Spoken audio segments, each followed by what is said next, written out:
Video तो please like comment share subscribe. So हम अभी बात करेंगे किसकी, प्रेजेंट कंटिन्यूअस की। प्रेजेंट कंटिन्यूअस की पहचान क्या होती है, कौन सा टेंस है, ये होता है टेंस नंबर 4 होता है और इसकी पहचान क्या होती है, प्रेजेंट प्रेजेंट की पहचान होती है हूँ है, और कंटिन्यूअस की पहचान क्या होती है, रहा रही रहे। तो इन दोनों को मिलाकर क्या टेंस की पहचान बनेगी, रहा है, रही हूँ, रहे हैं, ये रहा हूँ लड़के के लिए, ठीक है।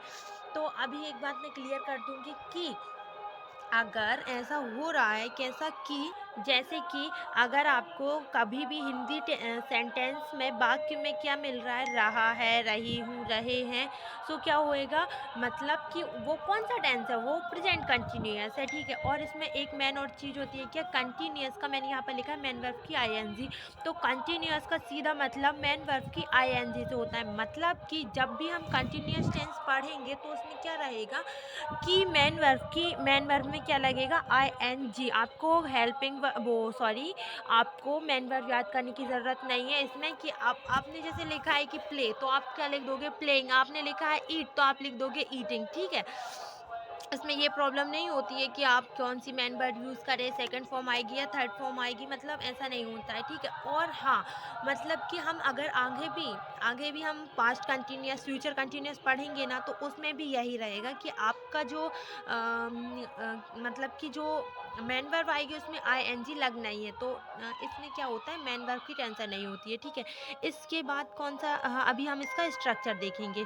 स्ट्रक्चर क्या रहेगा, सब्जेक्ट, इसमें हेल्पिंग वर्ब कौन सी यूज़ होगी, इसमें हेल्पिंग वर्ब यूज़ होगी इज एम आर, मैंने लिखा है ध्यान से देखो, ठीक है। और इसके बाद मेन वर्ब में क्या लगेगा, आईएनजी, इसका मैं बता चुकी हूँ। इसके बाद ऑब्जेक्ट, इसके बाद एडवर्ब। इसके बाद हम देखेंगे कि इज एम आर कहाँ यूज़ होएगा। इज एम आर यूज़ होएगा, इज एम आर मैंने लिखा है अलग अलग। इसके साथ क्या क्या आएगा, अगर सेंटेंस में ही सी और इट नेम आता है तो हम क्या लगाएंगे, इज लगाएंगे, ठीक है। अगर एम यूज होता है या एम हेल्पिंग वर्ब आएगी कब, जब आई आएगा, और वी यू दे के साथ क्या आएगा, आर, ठीक है। तो ये याद रखना क्योंकि इससे पूरा टेंस बनेगा।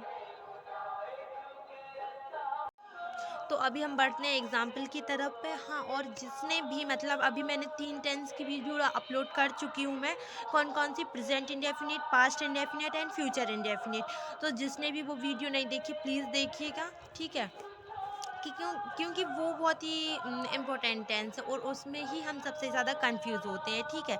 और ये माइक के लिए सॉरी, ये जो माइक बज रहा है ना वो बंद नहीं हो सकता है, तो सॉरी इंटरप्टिंग के लिए। एंड अभी हम एग्जाम्पल की तरफ बढ़ेंगे। मैंने लिखा है क्या, मैं खाना खा रही हूँ, तो क्या आएगा, आई एम ईटिंग फूड। ये बहुत ही ज़्यादा सिंपल टेंस है, क्योंकि ऑब्वियसली हम जब भी कभी भी बात करते हैं तो हमको कुछ नहीं आता है तो हम ये ज़रूर कह देते हैं कि आई एम डूइंग दिस। अगर आप इसको अच्छे से पढ़ लेंगे तो आपको चुटकियों में याद हो जाएगा, ठीक है। इसके बाद वो क्या लिखा है, वह क्रिकेट खेल रहा है, तो क्या रहेगा इसका, ही इज़ प्लेइंग क्रिकेट। और अगर आपको कोई भी मतलब डाउट हो रहा है, कोई समझ नहीं आ रही है, तो आप प्लीज़ कमेंट कीजिएगा। और हम नाच रहे हैं तो क्या बनेगा, वी आर डांसिंग, ठीक है। ये रहा इसके एग्जाम्पल। अभी हम बढ़ते हैं नेगेटिव की तरफ कि नेगेटिव वीडियो में नेगेटिव का क्या रहेगा इसमें। नेगेटिव की पहचान क्या होती है, सबसे पहले नेगेटिव की पहचान होती है कि उसमें नॉट आता है, तो नॉट कहाँ आएगा, हेल्पिंग वर्ब के बाद, और हेल्पिंग वर्ब अपनी क्या है, इज एम आर, तो क्या रहेगा, सब। सो अभी हम बात करेंगे किसकी, नेगेटिव की। नेगेटिव में क्या होता है, सबसे पहले हम सब्जेक्ट, इसके बाद इज एम आर के बाद क्या लगेगा, नॉट लग जाता है बस। और बाकी तो तुम्हारा जो स्ट्रक्चर रहेगा वो वैसे का वैसा रहेगा।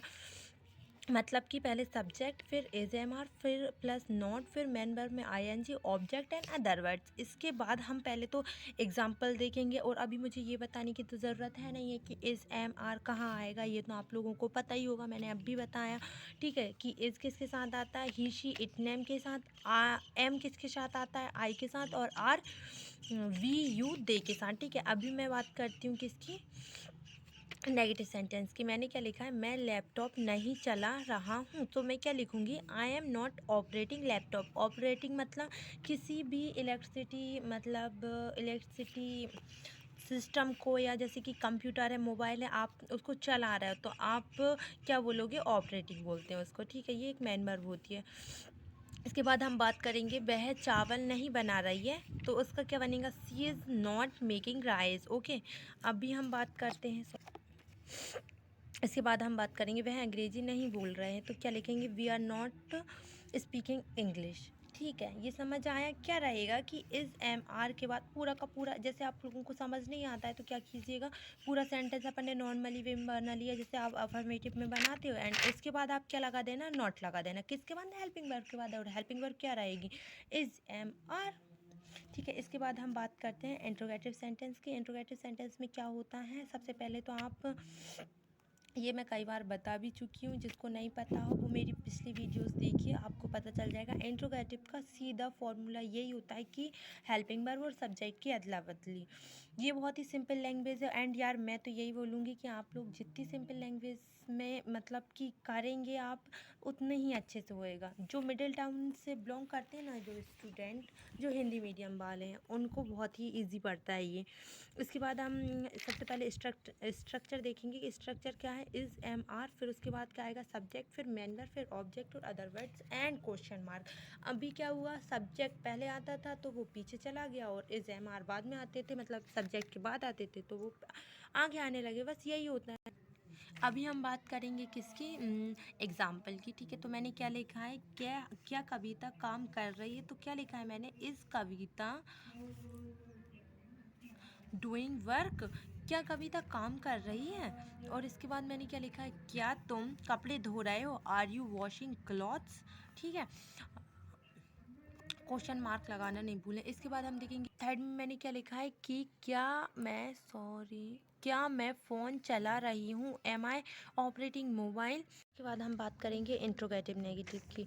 सो इंट्रोगेटिव नेगेटिव में क्या होता है, इंट्रोगेटिव से आप समझ रहे हैं कि हम क्या करेंगे, सब्जेक्ट और इज एम आर की अदला बदली, एंड इसके बाद नेगेटिव मतलब सब्जेक्ट के बाद नॉट, क्योंकि हम लोग नेगेटिव में क्या करते थे, हेल्पिंग वर्ब के बाद नॉट लगाते थे। एक मिनट रुकना।